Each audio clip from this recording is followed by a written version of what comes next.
ഇക്കുറി അത് ഏതാണ്ട് ഉറപ്പാണ് എന്ന് പറയുന്നുണ്ട്. ആന്റണിയുടെ പേര് വളരെ സജീവമായി, സണ്ണി ജോസഫിന്റെ പേര് കൂടെ കേൾക്കുന്നുണ്ട്. അത് സംഭവിക്കട്ടെ. പക്ഷേ ഈ ഇപ്പോൾ കെ സുധാകരൻ പറയുന്നത് പോലെ, അല്ലെങ്കിൽ കോൺഗ്രസിന്റെ പല നേതാക്കളും പറയുന്ന പോലെ, ഈ നേതൃമാറ്റ ചർച്ചകൾ മാധ്യമങ്ങൾ ഉണ്ടാക്കുന്ന ചർച്ചയൊന്നും അല്ലല്ലോ. അതെല്ലാവർക്കും അറിയാം. അത് കൃത്യമായി അതിനകത്ത് നടക്കുന്ന ചർച്ചകൾ കൊണ്ട്, ദീപാദാസ് മുൻഷിയുടെ റിപ്പോർട്ട് കൊണ്ട്, സുനിൽ കനകോലുവിൻ്റെ റിപ്പോർട്ട് കൊണ്ട് ഒക്കെ ഉണ്ടാകുന്ന ഒന്നാണല്ലോ. ഇപ്പോൾ ഉള്ള KPC പ്രവർത്തിക്കുന്ന അധ്യക്ഷൻ മാറാൻ പോകുന്നു എന്ന് പറയുന്നത് നിസാം സെയ്ദ് അദ്ദേഹത്തിന് ഒരു നാണക്കേട് ഉണ്ടാക്കുന്ന ഒന്നാണ്. എല്ലാ മനുഷ്യന്മാർക്കും ഈഗോ ഉള്ള കൂട്ടത്തിൽ ഒരു അധ്യക്ഷൻ എന്നുള്ള നിലയ്ക്ക്, ഒരു നേതാവ് എന്നുള്ള അദ്ദേഹം ഇപ്പോൾ ആലോചിച്ച് നോക്കി. കെ സുധാകരൻ, ഈ സതീശൻ സുധാകരൻ കോംബോ വന്നു. അതിനുശേഷം തെരഞ്ഞെടുപ്പ് മുഖങ്ങളിൽ ഞാൻ പറയുന്നത്, ഇലക്ഷൻ എന്ന് പറയുന്നതും രാഷ്ട്രീയത്തിലെ പ്രധാന മാറ്റുനോക്കൽ പ്രക്രിയ തന്നെയാണല്ലോ നിസാം സെയ്ദ്. എവിടെയാണ് കോട്ടം സംഭവിച്ചത്? ആദ്യം തൃക്കാക്കര ബൈ ഇലക്ഷൻ, എത്രയാണ് ഭൂരിപക്ഷം? 25,000 മുകളിലാണ്. പിന്നെ പുതുപ്പള്ളി വന്നു, എത്രയാണ് ഭൂരിപക്ഷം? 40,000 ചരിത്ര ഭൂരിപക്ഷം. പാലക്കാട് വന്നു, എത്രയാണ് ഭൂരിപക്ഷം? 10,000 ചരിത്ര ഭൂരിപക്ഷം. 40,000 വോട്ട് LDF ജയിച്ച ചേലക്കരയിൽ ഇത്തവണ എത്രയാണ് അവരുടെ ഭൂരിപക്ഷം? LDF ഭൂരിപക്ഷം 12,000 മാത്രമേ ഉള്ളൂ. ലോക്സഭാ തെരഞ്ഞെടുപ്പിൽ 20-ൽ 18 സീറ്റിന്റെ മിന്നും ജയം. ജയിക്കുകയാണെങ്കിൽ പരമാവധി 6,000 വോട്ടിന് ജയിക്കുമെന്ന് വിധി എഴുതിയ കണ്ണൂരിൽ സുധാകരൻ MV ജയരാജൻ തോൽപ്പിക്കുന്നത് 1,00,000 വോട്ടിനടുത്താണ്. എന്ന് പറഞ്ഞാൽ അത്ര മോശം നേതാവല്ല കെ സുധാകരൻ. ഇങ്ങനൊരു പ്രതീതി അർഹിക്കുന്ന ആളുമല്ല. ഇപ്പോൾ നേതൃമാറ്റം ഉണ്ടാവുന്നില്ല മറ്റൊരു കാര്യം. ഇങ്ങനൊരു പ്രതീതി ഉണ്ടാക്കൽ അർഹിക്കുന്ന ആളാണോ കെ സുധാകരൻ? ശ്രീ നിസാം സെയ്ദ്.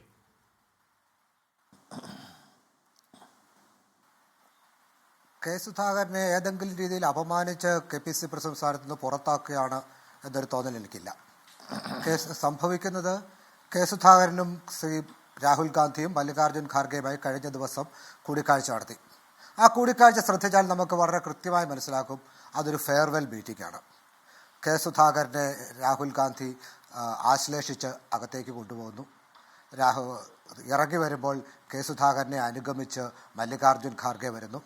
അപ്പോൾ സ്വാഭാവികമായി ഏത് പ്രദേശ് കോൺഗ്രസ് പ്രസിഡന്റിനെയും അങ്ങനെയൊന്നുമല്ല പ്രതിപക്ഷ നേതാവും രാഹുൽ ഗാന്ധിയും കോൺഗ്രസ് പ്രസിഡന്റും ഒക്കെ സ്വീകരിക്കുകയും യാത്ര അയക്കുകയൊക്കെ ചെയ്തത്.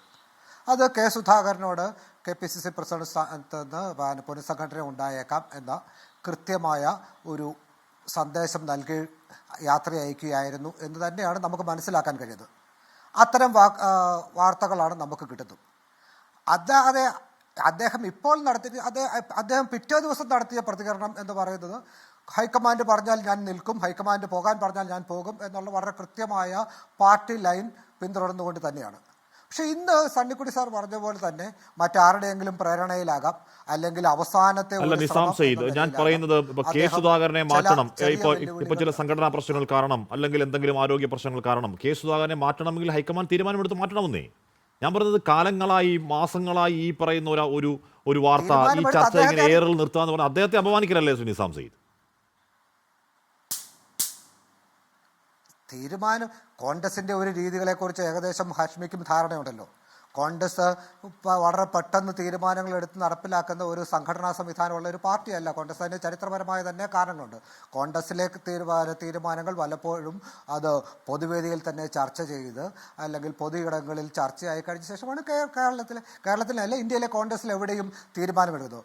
ഒരുപക്ഷെ ശരിയായ തീരുമാനങ്ങൾ പോലും തെറ്റായ സമയത്ത് എടുക്കാനുള്ള കഴിവുള്ള പാർട്ടിയാണ് കോൺഗ്രസ് എന്ന് നമ്മൾ പറയും. പക്ഷേ ഈ കാര്യത്തിൽ ഹൈക്കമാൻഡ് കൃത്യമായി സുധാകരനെ വിവരം അറിയിച്ചിട്ടുണ്ട്.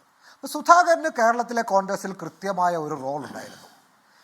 2021 തെരഞ്ഞെടുപ്പിലെ പരാജയത്തിന് ശേഷം കേരളത്തിലെ കോൺഗ്രസ് പ്രവർത്തകർക്ക് നഷ്ടപ്പെട്ട ആത്മവിശ്വാസത്തെ വീണ്ടെടുക്കുക എന്നുള്ള ഒരു കൃത്യമായ റോളായിരുന്നു സുധാകരൻ ഉണ്ടായിരുന്നത്. സുധാകരൻ വളരെ ഭംഗിയായി ആ റോൾ നിർവഹിച്ചു കഴിഞ്ഞു എന്നുള്ളത് തന്നെയാണ് എൻ്റെ വിശ്വാസം. കേരളത്തിലെ കോൺഗ്രസ് പ്രവർത്തകർക്ക് 2 തെരഞ്ഞെടുപ്പ് പരാജയങ്ങൾ മൂലമുണ്ടായ ആത്മവിശ്വാസ ക്ഷതത്തെ ഇല്ലാതാക്കാനും അവരുടെ ആത്മവിശ്വാസം വീണ്ടെടുക്കാനും കോൺഗ്രസിനെ സമര സംഘടനയായി ജ്വലിപ്പിച്ച് നിർത്താനും ഒക്കെ സുധാകരന് കഴിഞ്ഞു. അങ്ങനെ സുധാകരൻ്റെ കഴിഞ്ഞ 4 വർഷത്തെ കാലയളവ് ഒരു വലിയ അളവിൽ വിജയമായിരുന്നു എന്ന് വിശ്വസിക്കുന്ന ഒരാളാണ് ഞാൻ.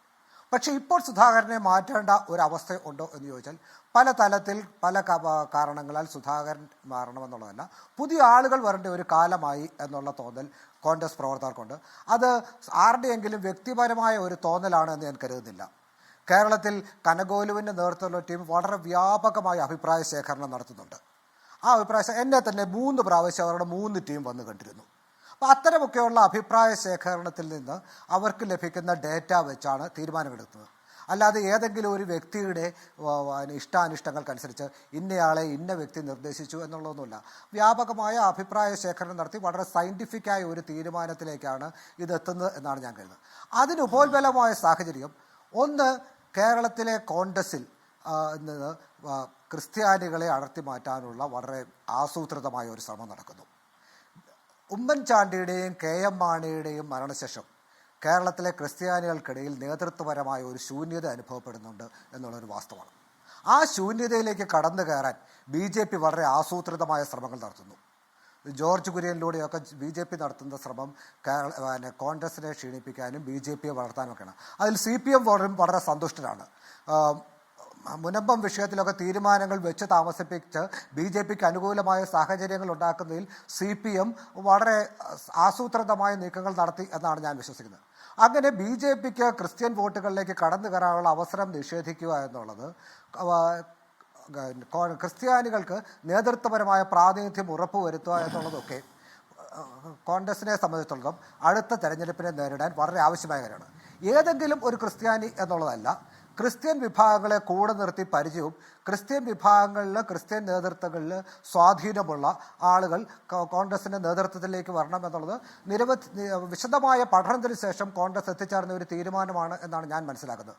ആ തീരുമാനത്തിൻ്റെ അടിസ്ഥാനത്തിലാണ് ഇപ്പോൾ പ്രചരിക്കുന്ന ചില പേരുകളിലേക്ക് കോൺഗ്രസ് നേതൃത്വം എത്തിയിരിക്കുന്നത്. ആ തീരുമാനം നടപ്പിലാക്കാൻ ഇപ്പം നാളെയോ നാളെ കഴിഞ്ഞോ ഒക്കെ ഉണ്ടാകും എന്ന് തന്നെയാണ്. സുധാകരൻ്റേത് താൽക്കാലികമായ ഒരു പ്രതികരണമാണ്. ആ പ്രതികരണത്തിന് അദ്ദേഹത്തിന് ഈ കഴിഞ്ഞ 4 വർഷത്തിനിടയിൽ അദ്ദേഹം ഒരു പ്രതികരണം നടത്തി താഴെ തട്ടിൽ വരെ കലാപമുണ്ടാക്കാനുള്ള ഒരു ഗ്രൂപ്പ് സംവിധാനമൊന്നും ഈ പാർട്ടിക്കകത്തുണ്ട് എന്ന് എനിക്ക് തോന്നുന്നില്ല. ഈ പാർട്ടിയിൽ ഇപ്പോൾ അങ്ങനെ ഒരു ഗ്രൂപ്പ് സംവിധാനവും ഇല്ല. ഈ പാർട്ടിയിലെ ചില ആളുകൾക്ക് സുധാകരൻ ഇരിക്കുന്ന സ്ഥാനം ഉള്ളത് കൊണ്ട് KPCC പ്രസിഡന്റ് ആയത് KPCC പ്രസിഡന്റ് ആയതുകൊണ്ട് അദ്ദേഹത്തോട് അടുത്ത് നിൽക്കുന്ന ആളുകളുണ്ടാവും. അപ്പോൾ അതിലെന്തെങ്കിലും മാറ്റമൊക്കെ ഉണ്ടാവുമോ എന്ന് അതിൽ ആൻ്റോ പേര് വളരെ സജീവമായി തന്നെ കേൾക്കുകയാണ്. ആൻ്റോ പേര് ആൻ്റണി, ബെന്നി ബെഹനാൻ്റെ പേര് ഒരു ഘട്ടത്തിൽ കേട്ടിരുന്നു. ഇപ്പോൾ ആൻ്റോ സണ്ണി ജോസഫിൻ്റെ പേര് കൂടുതൽ കേൾക്കുന്നു. അതിൽ ആൻ്റോ പേര് തന്നെയാണ് കൂടുതൽ മുൻതൂക്കം. അത്